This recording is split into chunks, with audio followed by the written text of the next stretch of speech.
Good day. I'm sorry I have not gotten this posted earlier. I was trying to do this, but I've had meetings. And of course, in the last couple of weeks, I've gone to conventions, been in meetings in the afternoons. It's just taken a while to get everything caught up. I apologize. I didn't get your essays finished in the time I normally would like to. I normally like to take no more than a week. For some of you, it took a little longer than that. I do apologize. I have been grading your other submissions, though, your fourth daily assignment over Frost, so those should be taken care of. So we're going to be talking a little about poetry and looking at poetry and understanding poetry. So I'm going to open up the screen here for you. This is a PowerPoint done by the publisher. And again, it's just an introduction to looking at poetry, helping you to understand what to approach and how to do so. So the theme, of course, is the definition of the term is the statement about the subject of what the work is going to be about, the main idea contained within a work. So the theme of a poem, whatever it is. Tone is going to be the attitude, the view taken, which will involve style and diction. And then you have denotation and connotation.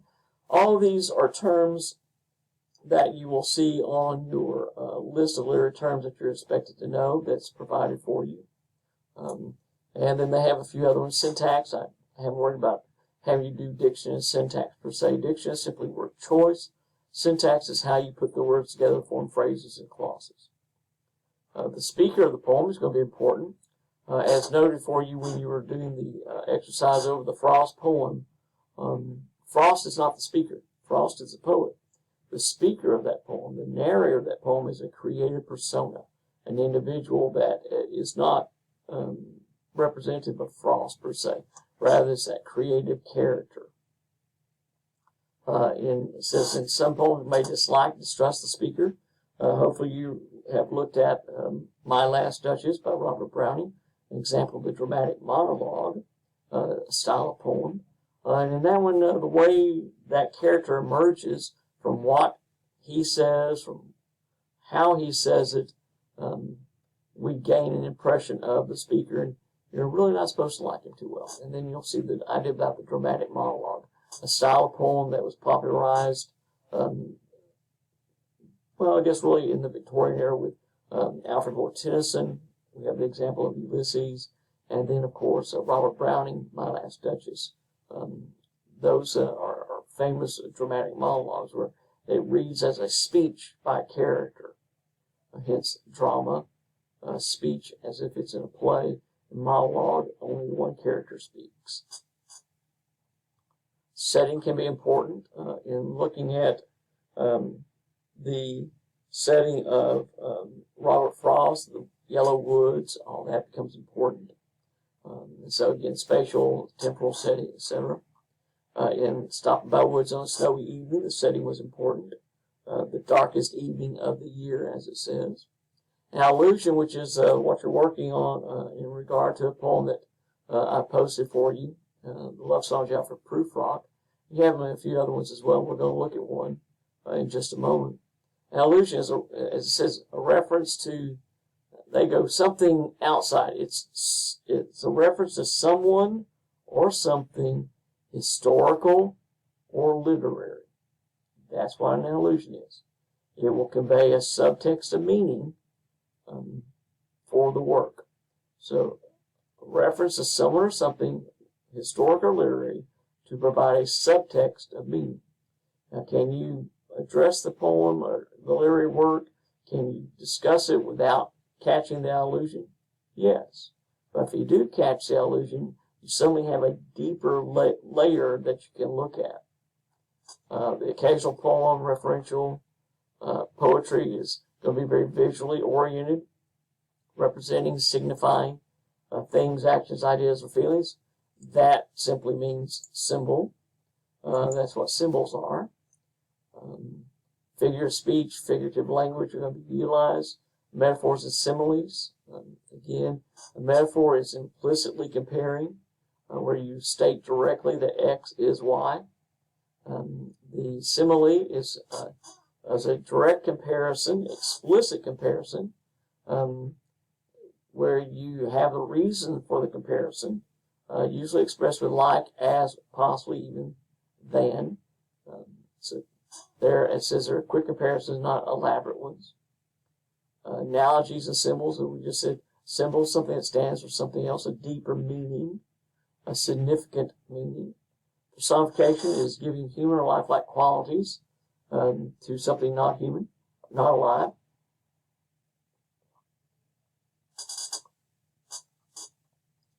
And so again, recognizing how words are chosen, the sound of those, the connection of the words, the implication, all that goes into poetry.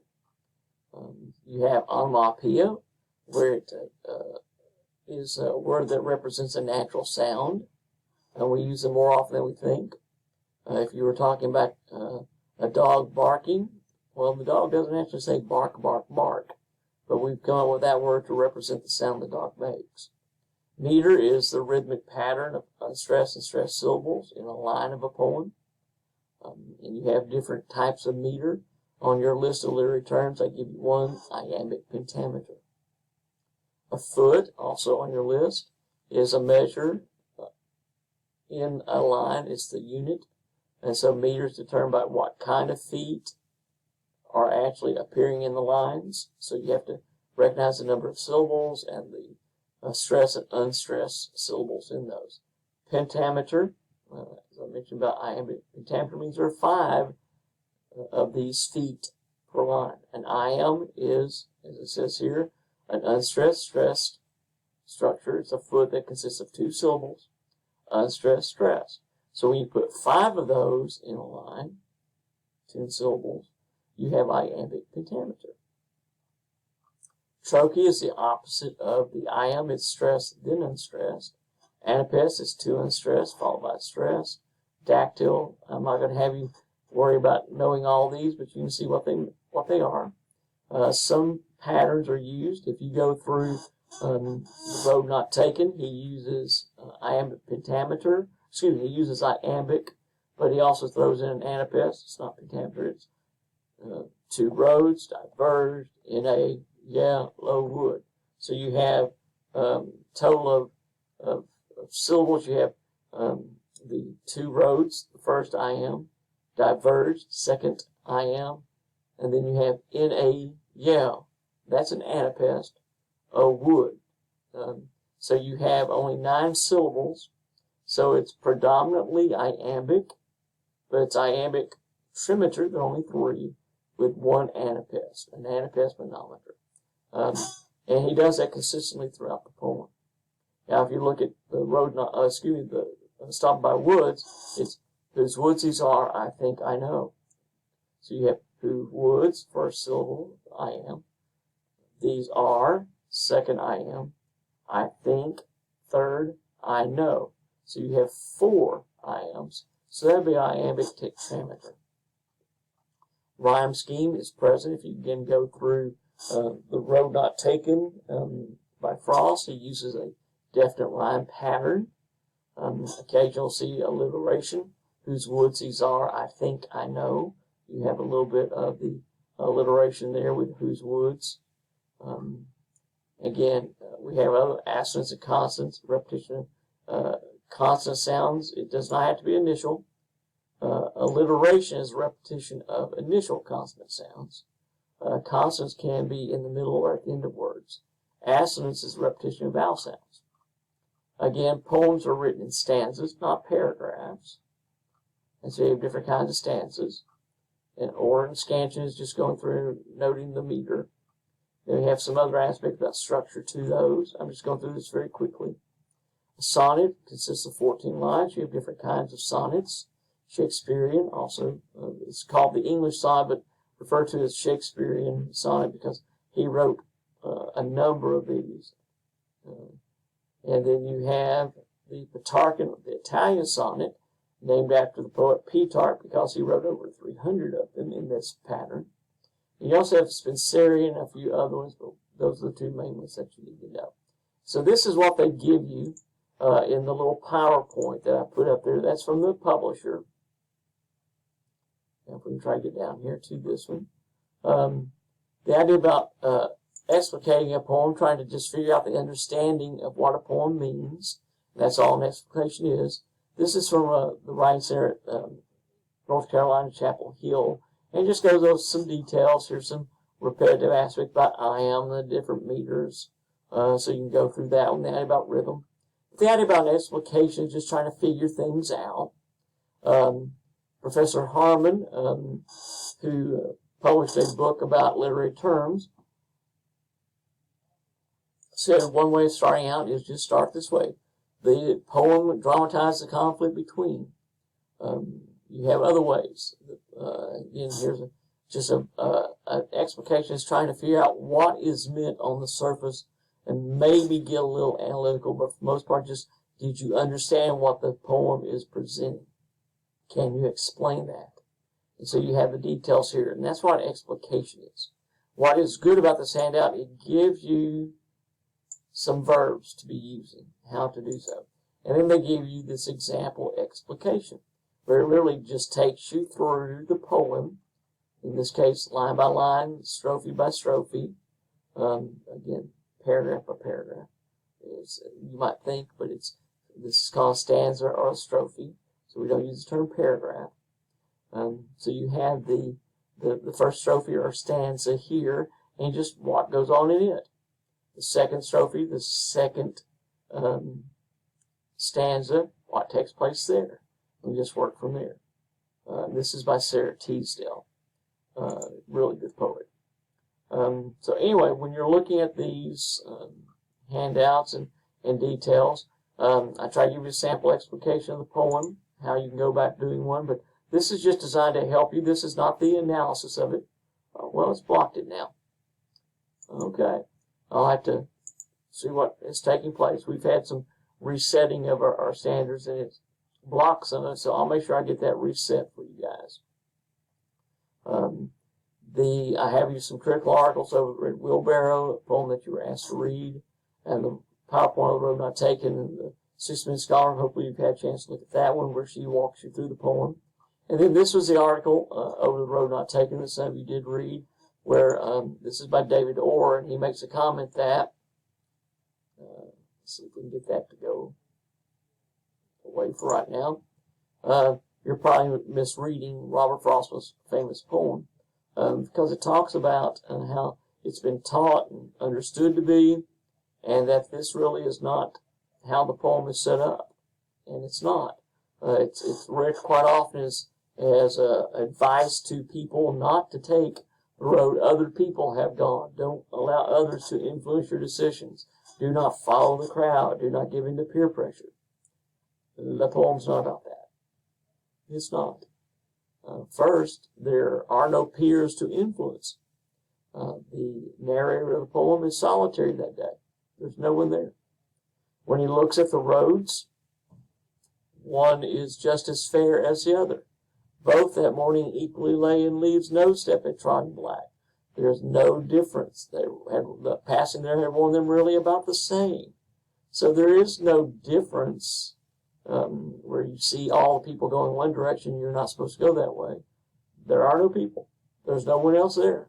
No one has been walking on these paths, to use that word instead of road. Although Frost would get upset about the use of that term path, he insists it's road, which has a very different connotation than path.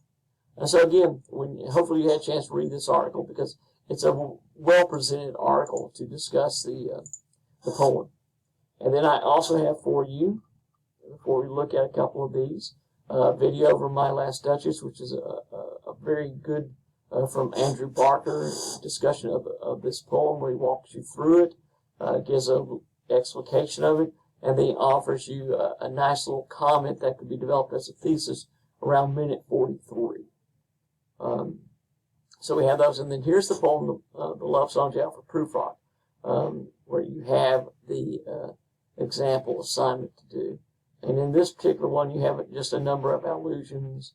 It's a well-developed, well-presented study of a dramatic monologue. Love Songs Out for Prufrock is a dramatic monologue where Prufrock is speaking, and when he says, "Let's go, then you and I," there is no you. separate from the I. He's literally talking to himself as you go through the poem. And you have some notes here. These are some details which hopefully will still show up. Yep, it's supposed to. I had set it up, and then it disappeared, and I reset it, and it's disappeared again. I'll see about trying to get those set up for you again too. But you have some comments over by the 6-Minute Scholar. Professor Baccarel does a nice job here. Marcus Sell, excuse me. And so again, I have some videos and then others, and this is some details you can look at. The Yale lecture over T.S. Eliot. When you get to the end of it, the last third of the video, it talks directly about the love song Jail for Proof Rock. And this video works. I know that much. I'll try to make sure I get those other links refit. They disappeared, and I'd fit them again earlier, back in the fall semester, but they've disappeared again, so I'll get those taken care of. So hopefully you're going through this. You have just a couple of assignments. This is the literary terms practice, where you're asked to go through the terms and just give examples and discuss these and apply to the works that you're looking at. And so hopefully you'll look at those. And the essay that you're going to be looking at are present the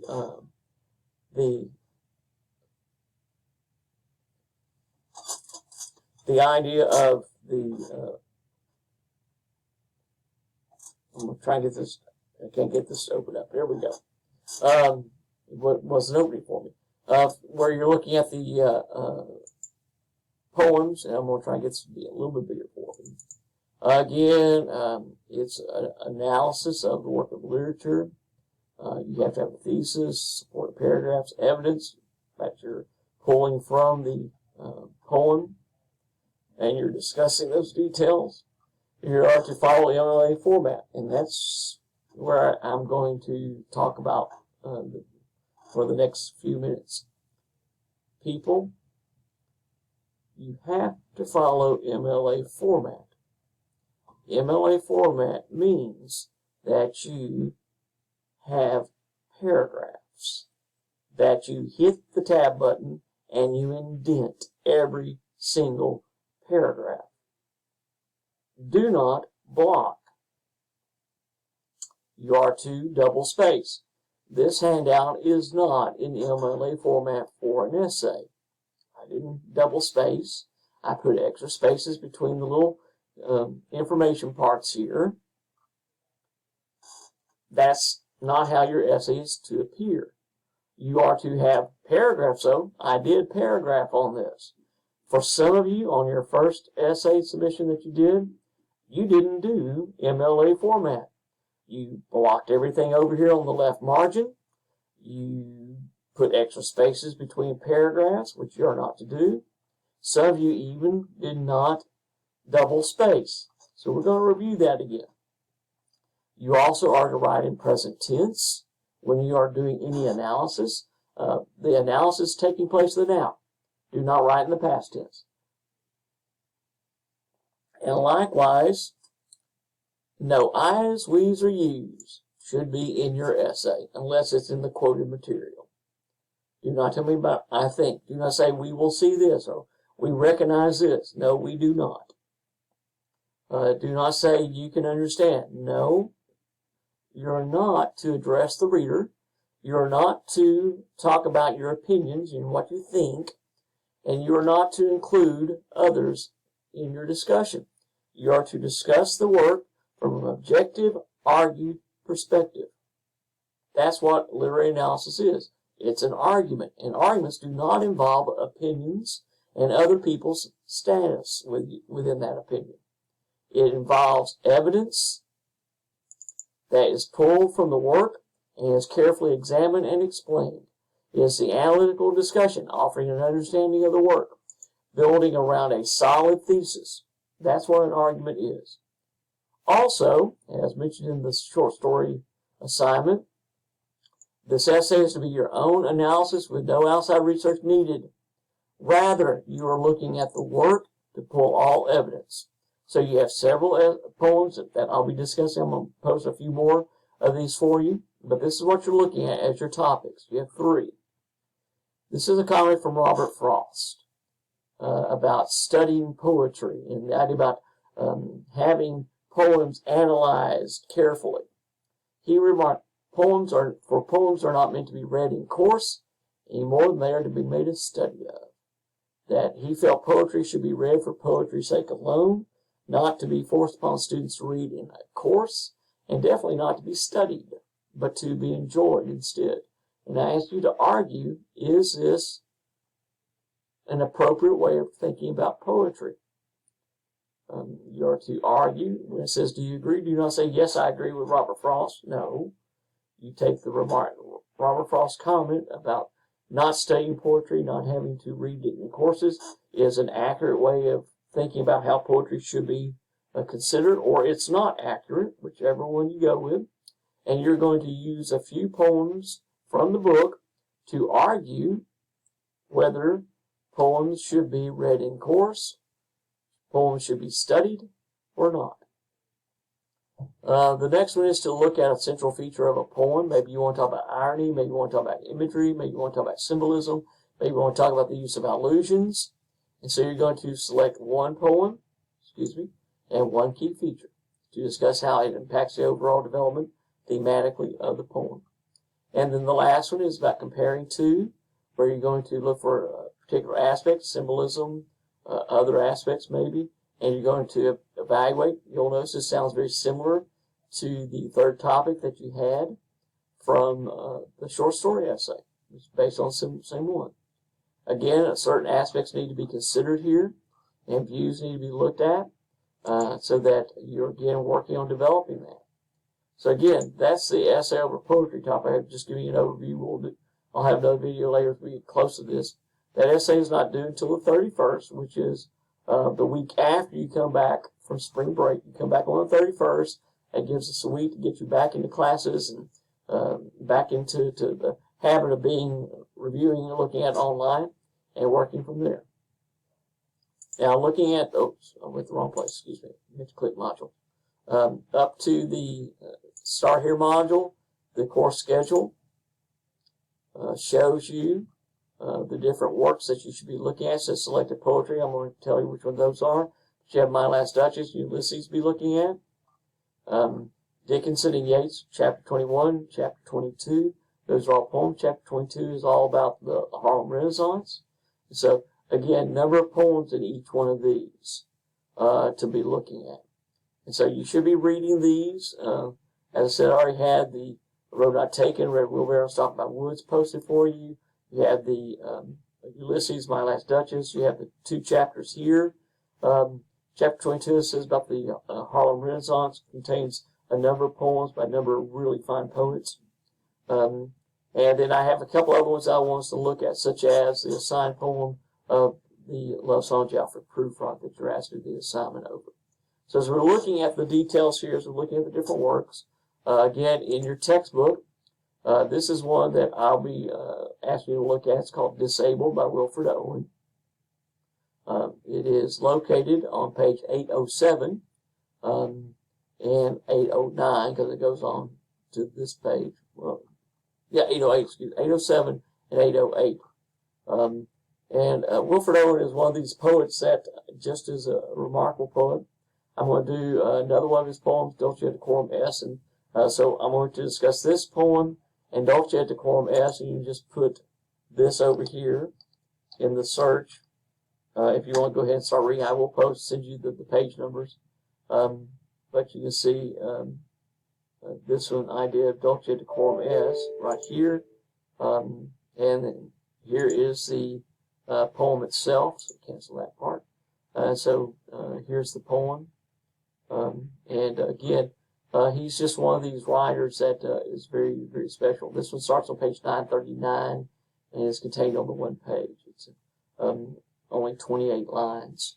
So it's not very long, But again, a very good poet. I'll be doing a video early next week over these two poems and getting those posted for you. I'm trying to keep this fairly short so that you'll actually watch over it. But again, I want you to keep in mind about the MLA formatting when you're writing.